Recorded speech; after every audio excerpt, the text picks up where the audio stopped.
Welcome everybody to a look at a brand new 4K Steelbook release, and it is 1988's The Naked Gun from the files of Police Squad. So this is celebrating its 35th anniversary, so that's why it's got this release. And it's directed by David Zucker, who co-directed Airplane and Top Secret, as well as directed the sequel to this, The Naked Gun 2.5, The Smell of Fear. And it's a crime comedy clocking in at 85 minutes long. Has a surprisingly high budget of $12 million, which I say is surprising because it's based on a TV series from the early 80s. Same kind of vein, crime comedy, starred Leslie Nielsen, but it was only around for 6 episodes before ABC, I think it was, or NBC, or one of the others, basically canned it. So yeah, for a very short-lived TV series that was around 6 years prior, to get that kind of budget is surprising. But it paid off as the box office totaled 152.4 million, and the second film would make even more than that, even though the budget went up, and the third film would make slightly less than this, but still was a hit. So yeah, a very successful series that had been launched by this film, and it stars Leslie Nielsen, who was in the two sequels, as well as Airplane, Forbidden Planet, Creepshow, The Poseidon Adventure, Prom Night, and the original Ransom from 1956, and Repossessed, which is in the same kind of vein as this crime comedy film, although that's a horror comedy. And it stars alongside Leslie Nielsen, Ricardo Montalban, who was in the likes of Star Trek II, The Wrath of Khan, as Khan himself, as well as two of the Planet of the Apes sequels and Mystery Street.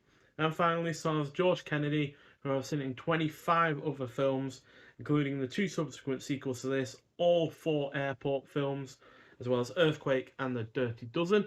So it's about incompetent officer Frank Drebin, who seeks the ruthless killer of his partner. He stumbles upon an attempt to assassinate Queen Elizabeth. So, yeah, practically every time Leslie Nielsen is on screen, this film is equally hilarious and entertaining. It is also well paced. Has solid production value, which you'd expect for a $12 million comedy. Features plenty of visual gags that work great. It is overall engrossing, and the supporting cast is good.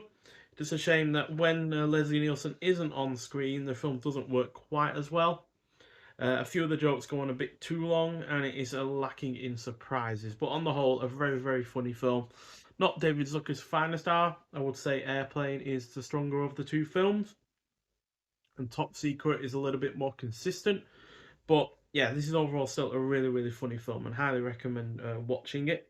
And yeah, this new Steelbook looks excellent. As you can see, it's got the bullet holes in it and the like. He's holding a banana instead of a gun, because that's one of the things that he accidentally does. You got the beaver at the bottom there, and the iconic light on top of the car, which is where what opens the credits. Basically follow this around, although that gets even more ludicrous in the sequels. And yeah, you've got a really good back end on it as well. So plenty of the objects that make an appearance in this film for various reasons. And I like the fact that there's very little in the way of writing on the bottom as well. So in theory, you could have this showing as well as even the front. And yeah, inside you get the 4K disc and the Blu-ray. 4K looks pretty good. Wouldn't say it's a film that is essential for 4K release, but it does future-proof it regardless for newer TVs and the like. But yes, I wouldn't say it's an essential film to get on 4K, because at the end of the day, there's very little in the way of spectacle or impressive visuals or massive impressive cinematography. But it's still pretty good. Got a couple of extras on the Blu-ray disc as well. Not sure if these were included in any older releases, but you do get a group commentary by David Zucker, Robert Wise, and Peter Tilden, and you also get a theatrical trailer on top of that. So yeah, very, very good film. Solid 4 out of 5. The sequels would be a little bit lesser in terms of quality, but they are still worth watching as well, especially if you do enjoy this film. But if you have seen this film, I'd like to hear your thoughts on it. Nonetheless, so thank you for watching, and I'll see you in the next one. Bye.